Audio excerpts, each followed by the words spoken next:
En este tema veremos el concepto de tabla de distribución de frecuencia. Sabemos que la estadística se encarga de tomar datos, luego ordenar esos datos y tabular datos. Una de las tablas más frecuentes es la tabla de distribución de frecuencia.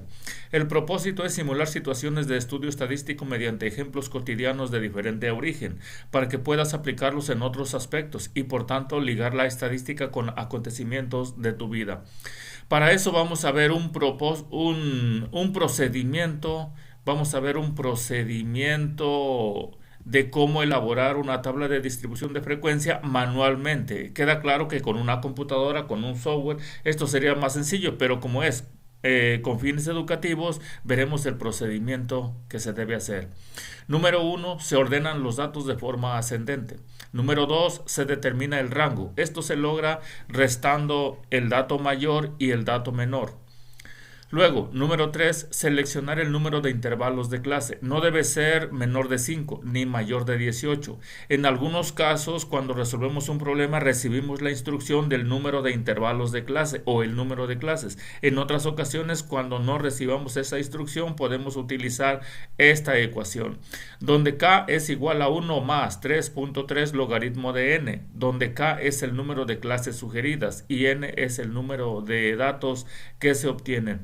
Esto nos dará una aproximación del número de clases que se considera más adecuado. Posteriormente vamos a obtener el intervalo. El intervalo es igual al rango entre el número de clases.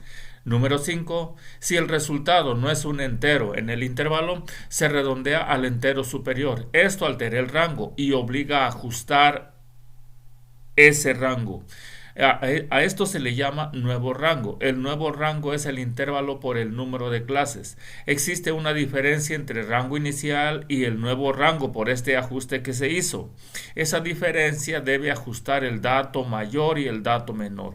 Por ejemplo, si el rango inicial era de 40 y el nuevo rango de 42, pues ahí tenemos dos unidades que se deben integrar al dato mayor y el dato menor.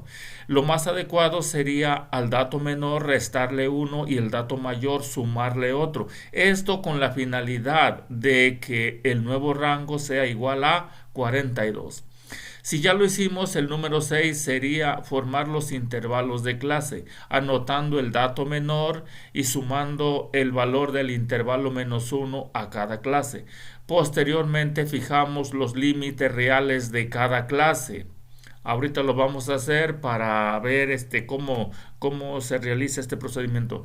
Número 8, determinar las frecuencias de cada clase. Y finalmente, si queremos, vamos a representar la tabla mediante un histograma. Por ejemplo, vamos a suponer que una persona se dedica a vender ropa deportiva entre los jóvenes. Quiere ofrecer la ropa en una escuela. Necesita conocer las medidas aproximadas de los alumnos. Para ello va a realizar una tabla de distribución de frecuencia. Entonces, imaginemos que ya tenemos las estaturas de todos los estudiantes.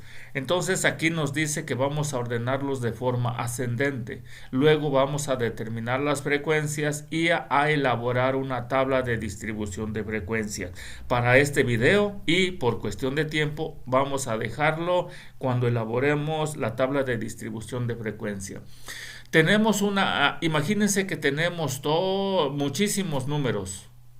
Muchos números, pero primero vamos a ordenarlos de forma ascendente. Primeramente empezamos con la persona que tiene la menor estatura, que son 125, frecuencia es el número de personas que tienen esa estatura.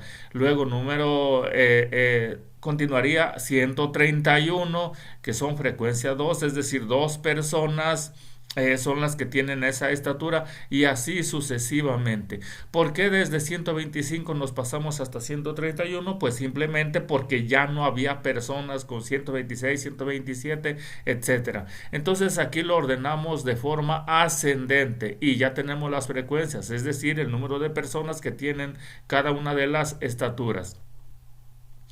Con esto vamos a elaborar la tabla de distribución de frecuencia. Quedamos que el primer paso era obtener el rango. Bueno, el número 1 sería ordenar, ya lo hicimos. Luego obtener el rango. El dato mayor le restamos el dato menor. El dato mayor era 162, el dato menor 125, nos da 37. En este caso estamos recibiendo la instrucción que los intervalos de clase que sean 8. Ahora vamos a obtener el intervalo de clase, que es igual al rango entre el número de clases. Sería 37 entre 8, sería 4.6.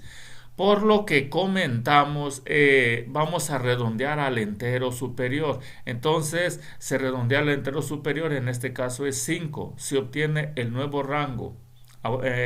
El nuevo rango sería intervalo por número de clases. Sería 5 por 8 es igual a 40. Sabemos que el rango anterior era 37, entonces hay 3 unidades que debemos repartir entre el dato menor y el dato mayor. ¿Sí? Al dato menor le podemos restar 1 y al dato mayor le podemos sumar 2. Podría ser de acuerdo a la preferencia de cada persona. Entonces, el dato menor queda en 124, el dato mayor queda 164. Si restamos 164 menos 124, el resultado es 40, que es lo que buscábamos, ajustar al nuevo rango. Ahora vamos a empezar a formar la tabla de distribución de frecuencias iniciando con el dato menor ajustado, en este caso 124. Y empezamos con 124. La instrucción es sumarle el valor del intervalo menos 1. 124 más 4 sería 128. Luego 129 más 4, 133. Luego 134 más 4, 138 y así sucesivamente. Con esto empezamos a obtener los intervalos de clase. Ahora falta obtener los límites reales de clase. Los límites reales de clase, lo único que hacemos es sumar el límite superior de la clase anterior. Si estuviera aquí sería 123. Le sumamos 124 y lo dividimos entre 2 y nos quedaría 123.5. Luego, lo que hacemos ahora es sumar el límite superior de la primera clase más límite inferior de la segunda clase, lo sumamos y lo dividimos entre 2 y sería 128.5. Luego continuaría, esa sería la primera clase o el primer intervalo de clase. Luego continuaríamos desde 128.5 hasta 133.5, etcétera, etcétera. Posteriormente vamos a determinar las frecuencias de cada clase. En la primera clase debe ser desde 123.5 hasta 128.5. Observamos en los datos que han sido ordenados y tenemos hasta 128.5, tenemos nada más 1. Luego, desde 128.5 hasta 133.5 sería entonces hasta 133.5 sería hasta aquí, hasta el 132 serían 4 personas. Esas 4 personas las anotamos aquí en nuestra tabla de distribución de frecuencia. Podemos continuar así, ¿sí? Y una vez que terminamos el conteo ya tendríamos la tabla de distribución de frecuencia con esos alumnos y con este número de clases. Así es como lo elaboramos. Luego continuaría que practicáramos, pero por lo pronto eso sería todo en esta sesión. Por su atención, gracias.